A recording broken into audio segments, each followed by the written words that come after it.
முக்கியமாக காவல்துறை முழுமையாக பாதுகாப்பு வழங்கியது, அது விதிகளை பின்பற்றி அவர்களுக்கு அனுமதி கொடுக்கப்பட்டது.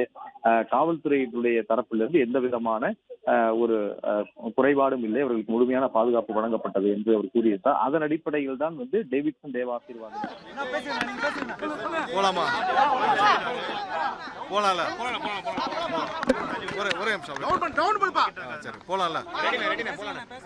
அதாவது நேற்று எங்களுடைய தலைவருக்கு விட்னஸ் சம்மன் போலாம்ல. சரி, எங்களுடைய தலைவருக்கு விட்னஸ் சம்மன் வந்திருந்தது. அதன் அடிப்படையில் எங்களுடைய தலைவர் நேற்று டெல்லியில் சிபிஐ அலுவலகத்தில் ஆஜராகி அவர்களுக்கு தேவையான விளக்கத்தை அளித்தார். மேலும் இது தொடர்பாக அவர்கள் அதாவது இன்றும் இல்லை இந்த வாரம் பொங்கல் நிகழ்ச்சியும் இருக்குது. படம் ரிலீஸ் சம்பந்தமாகவும் எங்களுடைய தலைவருக்கு பல கூட்டங்கள் டிஸ்கஷன்ஸ் இருக்கிற காரணத்தினால நாங்களே வேறு ஒரு தேதிக்கு நாங்கள் வேண்டுமென்று கேட்டுக்கொண்டோம். அதன் அடிப்படையில் அடுத்த வாரம் ஏதாவது ஒரு தேதி எங்களுடைய தலைவரின் நேரத்தை பொறுத்து வேறொரு தேதியில் மீண்டும் ஒரு நாள் ஆஜராகி தேவையான விளக்கத்தை நாங்கள் இன்னும் கொஞ்சம் பெண்டிங் இருக்கிறதுலாம் நாங்கள் முடிக்கணும் கேட்டுக்கொண்டார்கள். ஸோ அதன் அடிப்படையில் தான் நாங்கள் அடுத்த வாரம், ஏன்னா இன்றைக்கி பல நிகழ்ச்சிகள் ஆல்ரெடி எங்களுடைய தலைவருக்கு பிளான் ஆகிருக்கனால அதனால் நாங்கள் அடுத்த வாரம் அது தொடர்பாக மீண்டும் கேட்டுக்கொண்டோம். அந்த தேதி முடிவான பிறகு கண்டிப்பாக அது தொடர்பாக தெரிவிப்போம். சார், வேறு ஏதாவது இருந்தால் கேட்கலாம். இல்லை, இன்னும் நாங்கள் முடிவு செய்யவில்லை.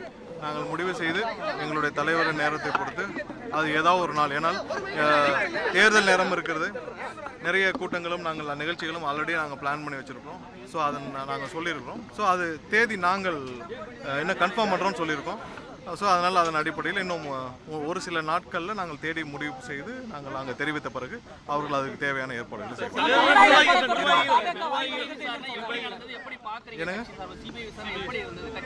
இல்லைங்க, பாருங்க, எங்களுடைய தலைவருக்கு வந்தது விட்னஸ் சம்மன். எல்லாருக்கும் தெரியும். உள்ள நடந்த உள்ள என்ன நடந்ததுன்ற தெரிவிக்கிறது அது மாண்பாக இருக்காது. கரூர் சம்பவத்தை பொறுத்தவரை எல்லாருக்கும் நாங்கள் பல தடவை சொல்லிட்டோம்.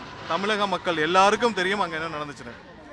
ஒன்றில் ஒரு சிம்பிள் உதாரணம், 607 காவல்துறை காவலர்கள் அங்கே டிப்ளாய் பண்ணியிருந்தோம்னு சொல்லி சிஎம் சொல்லியிருந்தார். 607, அதாவது சும்மா குத்து மதிப்பால் 607 காவலர்கள் சட்டசபையில் சொல்லியிருந்தார்.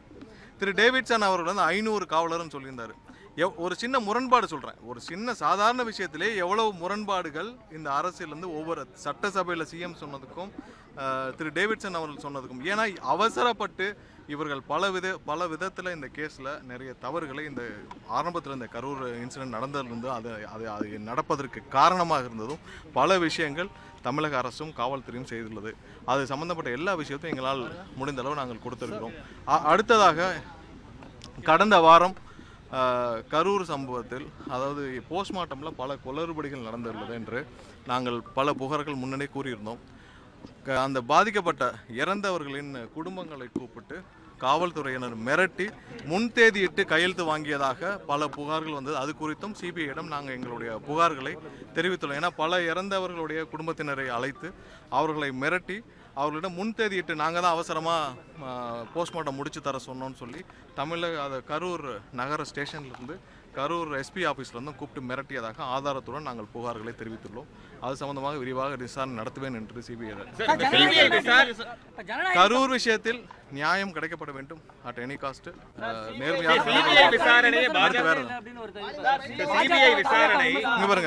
ஜனநாயகம் பொறுத்தவரை எங்களுடைய தலைவருடைய கடைசி படம் தமிழக மக்கள் அனைவரும், தமிழக மக்கள் ஒட்டுமொத்த திரைத்துறையினரும், இந்தியா மக்கள் முழுவதும் இதை பீஸ்ஃபுல்லாக எங்களுடைய தலைவருக்கு ஒரு நியாயமான ஒரு பீஸ்ஃபுல்லான ஒரு நல்ல ரிலீஸ் இருக்கணும்னு விரும்புகிறோம்.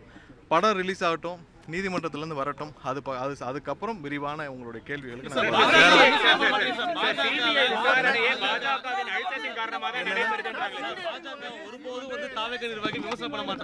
இல்ல இங்க பாருங்க, எங்களுடைய தலைவருடைய கடைசி படம் அது. அதனால நாங்கள் இது சம்பந்தமாக நீதிமன்றத்திலிருந்து முடியட்டும், இன்னும் ஒன்றும் அவசரம், நீதிமன்றத்தில் முடியட்டும், கண்டிப்பாக பேசுவோம். எல்லா விதத்திலும் ஒரே ஒரு நீங்க பாருங்க, கண்டிப்பாக இல்ல கண்டிப்பாக அதற்கு எல்லாத்துக்கும் யார் ஆதரவு தெரிவித்த அனைவருக்கும் நாங்களுடைய நன்றி தெரிவித்துக்கிறோம். இது எங்களுடைய தலைவருடைய சென்டிமெண்டலாக இது கடைசி படம். அது எல்லாருக்கும் நாங்கள் உணர்ச்சி பூர்வமாக அனைத்து எங்களுடைய தொண்டர்களும் சரி, தமிழக மக்களும் சரி, ஒட்டுமொத்த இந்திய மக்களும் காத்துட்டு இருக்கோம். அது பீஸ்ஃபுல்லாக முடியட்டும், அது ரிலீஸ் வந்து பீஸ்ஃபுல்லாக முடியட்டும். உயர்நீதிமன்றத்திலும் உச்சநீதிமன்றத்திலும் நாங்கள் அனைவரும் நல்ல ஒரு ரிசல்ட் வரும்னு காத்துட்டு இருக்கோம். அது வரட்டும், வந்த பிறகு இது சம்பந்தம் விரிவாக காங்கிரஸ் தலைவர் செல்வ பெருந்தகை வந்துட்டு சிபிஐ வந்துட்டு பிஜேபியோட ஒரு பொலிட்டிக்கல் அக்ரிமெண்ட்ல இருக்கு, அதன் காரணமா தான் இந்த என்கொயரி நடந்துங்க பாருங்க. இது பிஜேபி இஸ் பிரஷரிங் யூ சொல்றாங்க. இங்க பாருங்க, நாங்கள் இது சம்பந்தம் முதல் நாள் போனப்பே சொல்லியிருக்கோம். எது எங்களுடைய நிலைப்பாட்டில் எந்தவித மாற்றம் இருக்காதுன்னு தெளிவாக போன தடவை நாங்கள் சிபிஐ இதுக்கு போய் சொல்லியிருக்கிறோம்.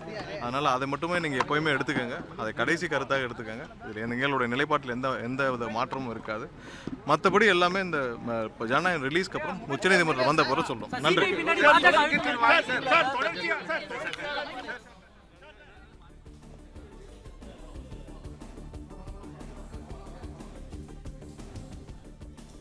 பிளே ஸ்டோர் மற்றும் ஆப் ஸ்டோரில் இருந்து பாலிமர் செயலியை QR கோடு மூலம் பதிவிறக்கம் செய்யுங்கள்.